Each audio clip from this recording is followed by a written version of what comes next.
As previously we have studied about the organization of the cell and the cellular composition and ions. Today we will be studying the cell structure. आज cell structure के बारे में पढ़ेंगे. As you already know, the cell contains highly organized physical structures called intracellular organelles, which are critical for cell function.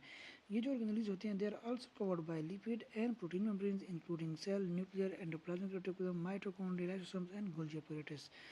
They impede water movements while protein molecules penetrate membranes, creating specialized pathway often organized into actual pores for specific substances. इसके अंदर जो हमारे पास lipid membrane होता है वो water को अंदर आने से प्रिवेंट करता है और जो प्रोटीन स्ट्रक्चर्स होते हैं they allow for the transport of molecules inside the cell और inside the organelles which they are surrounding.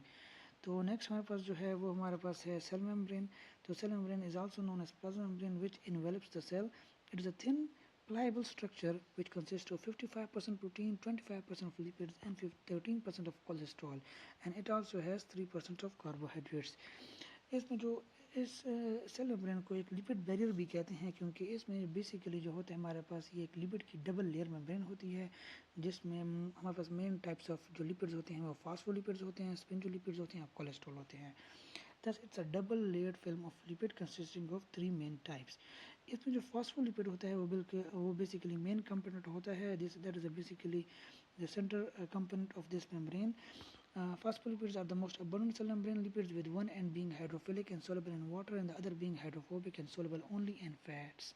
They attach to one another in the middle of membrane, forming a two surface of the complete cell membrane. The lipid layer in the middle is impermeable to water-soluble substances such as glucose and urea, while fat-soluble substances such as oxygen, carbon dioxide and alcohol can penetrate it easily. अब इसमें जो हमारे पास जो phospholipid का molecule होता है वो कुछ इस तरह उसकी अरेंजमेंट हुई होती है कि इसमें इसका जो आउटर एंड होता है ये हमारे पास हाइड्रोफिलिक होता है, वाटर सोलेबल होता है, और ये जो इनर फैट होता है ये हमारे पास ये फैट सोलेबल होता है. तो इनकी अरेंजमेंट कुछ इस तरह हुई होती है कि वाटर मॉलिक्यूल जो होते हैं आपस में इस तरह की अपोजिट होके मिडल में मिल जाते हैं. तो इस तरह की एक डबल लेयर बना लेते हैं जिस तरह की नीचे इस तरह आपको शो हो रहा है उसमें डायग्राम में. तो इसमें इसका ये होता है कि इसका जो आउटर लेयर होती है वो हाइड्रोफिलिक होती है तो वाटर कंपाउंड्स को अलाउ करती है, लेकिन जो मिडल में जो लेयर होती है ये हाइड्रोफोबिक होती है ये वाली लेयर. तो ये हमारे पास जितना भी सब्सटेंस होता है जितना भी हमारे पास फैट कंटेंट होता है फैटी सब्सटेंस होते हैं ये सिर्फ उसको अलाउ करता है और वाटर सब्सटेंस को अलाउ नहीं करता. Fat soluble substance such as oxygen या कार्बन डाइऑक्साइड इजीली इधर से पास हो सकते हैं, लेकिन वाटर जैसे ग्लूकोज या यूरिया जो वाटर में डिजोल्व होता है वो इसमें पास नहीं हो सकता. So the second component हमारे पास है स्पिंडोलिपिड्स which is derived from the amino alcohol sphingosine, which has also hydrophobic and hydrophilic groups and serve various functions including protection from environment and signal transmissions and adhesion sites for extracellular proteins.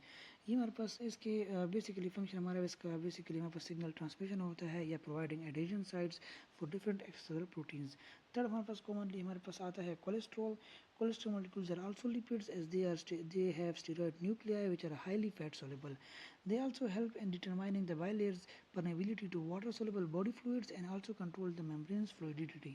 Cholesterol का main function जो होता है वो इसकी fluidity को control करना इस membrane की और इसकी वाटर सोल्युबल सब्सटेंस के लिए परमेबिलिटी को कंट्रोल करना होता है. नेक्स्ट हमारे पास है cell membrane proteins. Membrane proteins are divided into peripheral proteins and integral proteins.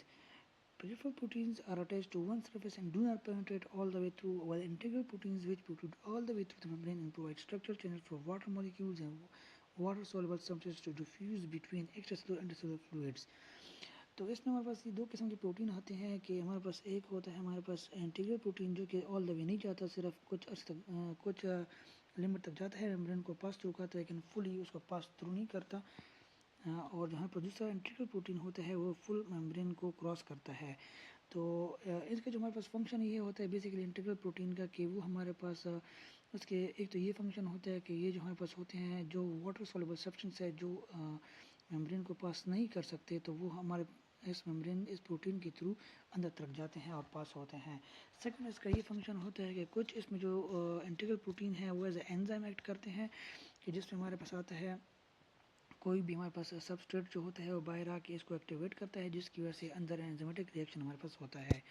These proteins enzymatically activate the endocellular part of the protein to induce interactions between the receptor and cytoplasm proteins, relaying information about the environment to cell interior, acting as carrier proteins, enzymes, receptors for water soluble chemicals. तो हमारे पास ये इसकी दो functions है, एक तो हमारे पास carrier protein act करता है और एक हमारे पास यहाँ पे एज अ सबस्ट्रेट एक्ट करता है रिले टू रिले इन्फॉर्मेशन और एज अ सिग्नल ट्रांसमिशन. तो नेक्स्ट हमारे पास जो आते हैं वो हमारे पास आता है सेल कार्बोहाइड्रेट्स. हमारे पास जो मेसेलेम्ब्रेन कार्बोहाइड्रेट होते हैं they often combine with proteins और lipids such as protein and lipids such as glycoproteins or glycolipids. These glycoproteins protrude to the cells outside. The proteoglycans bound to a small protein cores form a loose carbohydrate core called the glycocalyx. Carbohydrate moieties and cell surface have various functions including repelling negative objects, forming cell glycocalyx, acting as hormone receptor, activating internal proteins and triggering intercellular enzymes. They also contribute to immune reactions by interacting with other cells glycocalyx. तो हमारे पास ये जो carbohydrate होते हैं cell membrane के, ये एक cell के इर्द गिर्द एक स्ट्रक्चर बनाते हैं ग्लाइकोकैलिक्स, जिसके वेरियस फंक्शन होते हैं. इसके अलावा ये जो हमारे पास कार्बोहाइड्रेट जो सेल मेम्ब्रेन के आउटसाइड प्रोट्रूड करते हैं, they have functions like hormone receptor.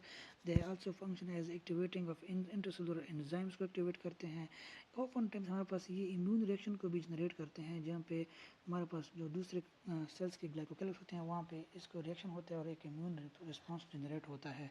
तो सेल मेम्ब्रेन का बेसिकली फंक्शन हमारे पास बेसिकली सिग्नल ट्रांसमीटर या इम्यून रिएक्शन की तरह प्रोटीन एक्टिवेटर्स की तरह फंक्शन है. नेक्स्ट हमारे पास अभी नेक्स्ट टॉपिक में आएगा साइटोप्लाज्म एंड इट्स ऑर्गेनेलिज.